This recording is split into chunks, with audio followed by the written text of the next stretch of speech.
We're in the midst of a huge transformation where our peers, communities, and workplaces are all really melding into one. Welcome to Reimagining Company Culture. My name is Christina Giordano, she, her, and hers, and I am the Senior Partnerships Manager here at AllVoices. Today, I'm very excited to welcome our next guest onto the interview series, Madison Bohannon. She is the Director of People Operations at Chatbooks. Madison, thank you so much for being here. If you want to share a little bit about yourself for our listeners, including your pronouns, and when you were younger, do you remember how exactly we answered the question, what do you want to be when you grow up? Yes. Hello. Thank you so much for having me on the podcast today. I'm excited to dig into all things reimagining company culture. My preferred pronouns are she, her. And when I was younger, I thought I wanted to go into medicine like the women in my family. From doctors and surgeons to nurses and scrub techs, I had a lot of women to look up to, including my mom, who's a women's health doctor. Let's just say, after many failed biology attempts in college and an externship where I almost passed out assisting a doctor, I knew it was not for me. Oh my gosh, I love that answer. I feel like when I ask that, a lot of folks don't say the role that they are currently in. Like when I was 4 years old, I wanted to be a director of people operations. Fast forward to today, there's a lot of conversations going on around this dynamic thing of company culture. As a leader in people ops, how are you thinking about measuring company culture, both in a qualitative and quantitative way? Yeah, having a good understanding of why culture matters and how it fits into the bigger picture is key. At Chatbooks, we create and defend our culture to help us execute our game plan and strategy, to meet our objectives and vision so we can best achieve our mission. But how do you create and defend a culture? And at Chatbooks, we look at people, values, principles, and norms.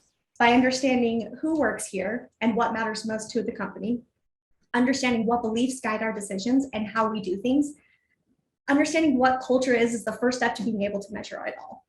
Once you can identify your people, values, principles, and norms, you can then begin to analyze them.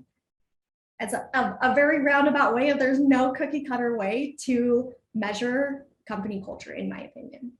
Of course, when you're talking about people, values, kind of the norms, what's celebrated, what is not, kind of your North Star for an organization, when you look internally, everybody is different and you have that uniqueness about the company and what stage they're at as well. One study found that just 31% of employees say their company offers something that is really unique, and only 23% of HR or people leaders really expect most of their employees to stay with the firm after the pandemic ends, whenever that may be. Can you tell me about what is unique about Chatbooks, if you could provide any examples for folks who are listening? Yeah, earlier this summer, I had the opportunity to talk with Forbes about our mandatory time off policy. Since the beginning of Chatbooks, we have offered unlimited time off. In 2020, when the pandemic started, we noticed our teams were no longer taking time to unplug. So we decided to introduce a new policy to support time off. Along with our unlimited time off policy, we now have mandatory time off as well. We ask that each of our full-time employees unplug or go dark for 1 week each season. We decided to measure seasonally versus quarterly based on our business needs. And while our unlimited time off policy is truly untracked, we wanted to make sure our team members were unplugging for 1 week each season. So after each season, the people team follows up with each of our coaches or managers to be able to track and hold teams accountable to unplugging. It's important for mental health and we need it. Absolutely. I think the gift of time is really important, not only having the time off, but also we saw so many folks not take time off, especially over the past few years. So making sure that people are investing the time to do that is important. And we're talking about company culture and great places to work. I saw that Chatbooks was named #1 and kind of the best workplaces for women in 2021 on the Shatter list. And this marks about 5 years in a row for this recognition. Congratulations. Can you give some examples of how you really set up your workplace to have that gender parity and how you empower women? Yeah. It starts with our executive team and founders. Nate and Vanessa Quigley have created a very special company from the beginning. Before it was cool to work from home, we offered a very flexible job to stay-at-home moms who wanted to work but valued being with their little kids over being in an office. Our customer support team is now 100% female, and they all work from home and have since day one.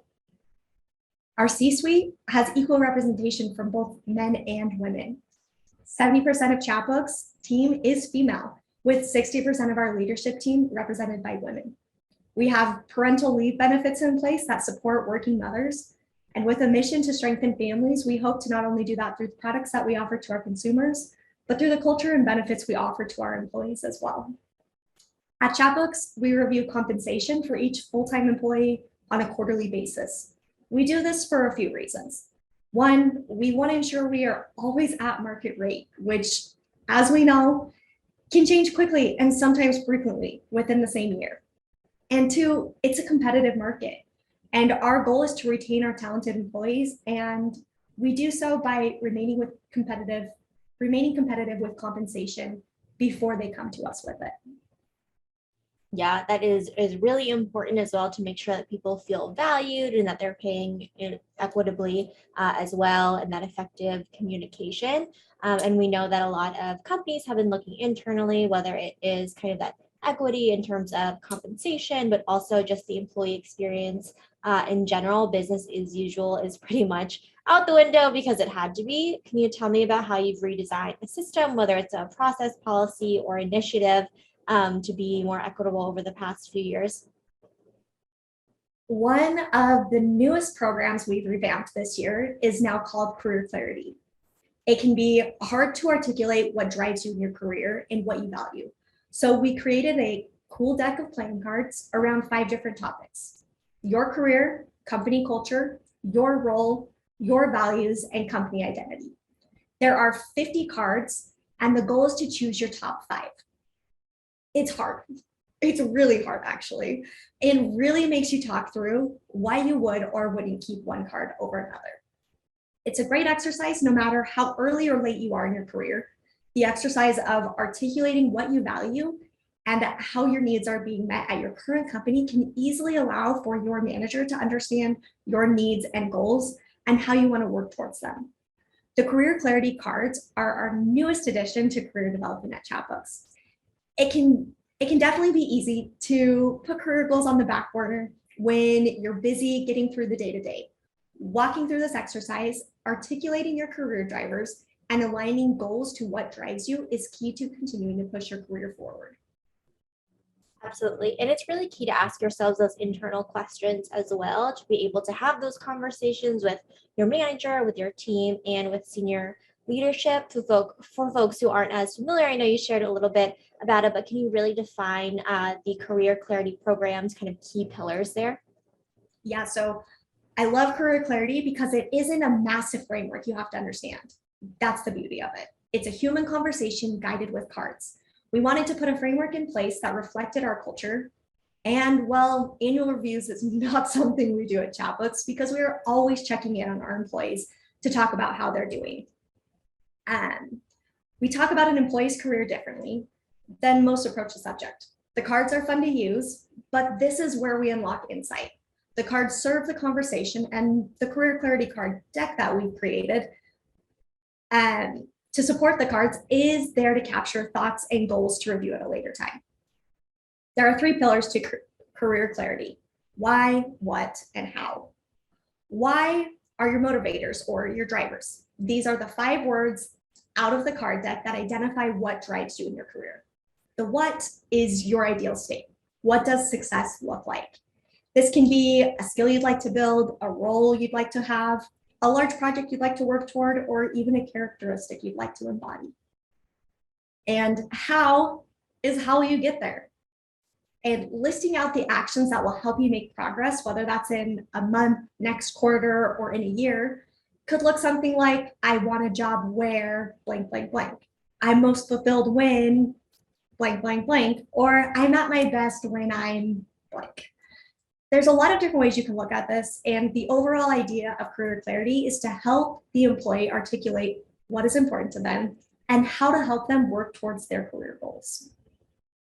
Yeah, I think, those fill in the blanks as you're talking about, and really structuring the program to ensure that folks are really thinking about these things, those moments of flow, if you will, is important, and to have that clarity. I know that folks have their kind of personal board of directors, they have their mentors and sponsors as folks to really bounce ideas off of, folks who have seen them kind of grow in their career as well. What role does mentorship or sponsorship play in your professional development plan at Chatbooks? At this point, you might have heard me mention coaches or players. We refer to our managers as coaches and players as individual contributors. And mentorship is a big part of Chatbooks and a big part of the Chatbooks culture. The coach and player relationship, you can think of like a team. As a coach, you want your players to do better. And as a player, you want to receive feedback from your coach to do better. And it's been a very special culture and kind of relationship we've been able to help employees build between coaches and players. Along with that, though, another, I think, important part of the Chatbooks culture is radical candor. It's the perfect equation to growing your people. The coach and player relationship plus radical candor. And if you're not familiar with radical candor, you can think of it as a two-way street of feedback where I can give feedback to my coach and my coach can give feedback to me. It's a two-way street for feedback and it's a very safe space to give feedback. And if you haven't heard of radical candor, Kim Scott wrote it. She's great. I highly recommend it, and consider putting it into your culture if you're looking to add something new. Absolutely. I really like that kind of terminology and an analogy as well when you're thinking about these relationships too. And, you might not be talking to the director of people operations every day, but you're talking with your manager on a daily basis. They know your work, and really it's important to have these conversations. When you think about digging a little bit deeper, how do you really empower managers to have continuous growth conversations with their teams? What does that look like in practice? Yeah, so starting kind of big picture, we have, whether it's a weekly or a bi-weekly meeting one-on-one with a coach and a player. We have different topics that we set up as a company to kind of ping and help the manager continue to have different topics to bring up. Some of those are mental health. Some of those are career development. Can be a wide range of things, but career clarity is definitely our secret weapon in supporting career growth conversations, along with the support from the people team. As we continue to grow, we look to offer more senior roles to our current team members first before outsourcing for the role. And I think that's really important when you're looking at a healthy company that continues to grow, is being able to seeing continuous growth from within the company, seeing individuals grow from individual contributors to managers to executive members at another point. But we also have a development budget. And we've set aside for employees that are interested in attending anything from conferences to leveling up new skills for their role, training, certificates, or maybe even purchasing the book. You can think of the career development budget as, pardon me, you can think of the career development budget as a choose your own adventure for your career. It's, make it whatever you want it to be. If you want to spend a lot of time growing and developing, Chatbooks is here to help you do that in your career. If you're really trying to dig into the details of what your role is now and get a better understanding for it before trying to level up, take the time to do that as well. That's what's so great about the budget and the way we've set things up, is career clarity and the career development budget are both pieces that you can take advantage of when you're ready to.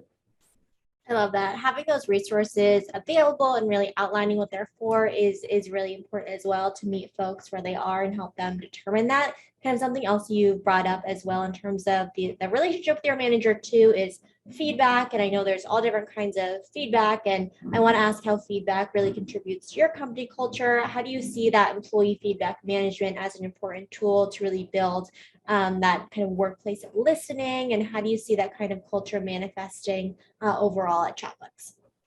Yeah, I think something really interesting about Chatbooks and in my career that I've seen at Chatbooks is how transparent the executive team is all the way down. There's no leveling. We're all working towards the same goals, where we have an idea of what the goal is that we're working towards, and we're all in this together. We're a team. Again, we have those coaches and players.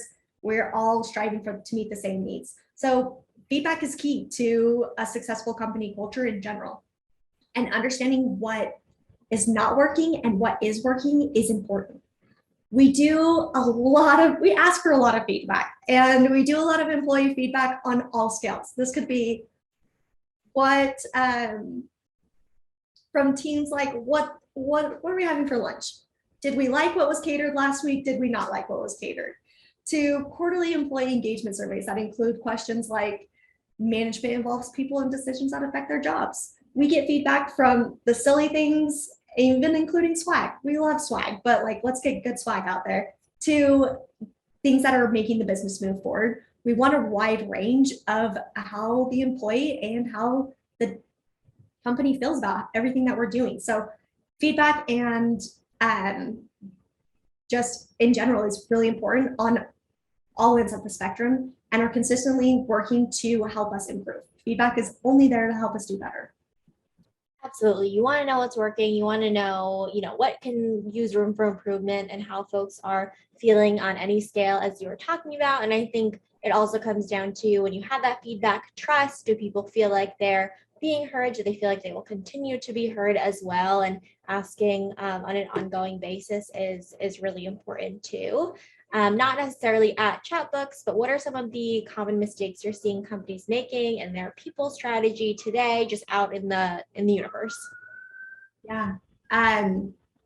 Attracting and retaining the right talent and top talent is expensive, let's be honest, and often looked at as one of the first costs to cut when we're looking at overall budgets. It's, what are we doing to retain people? What are we doing to, how much are we paying people? What can we cut?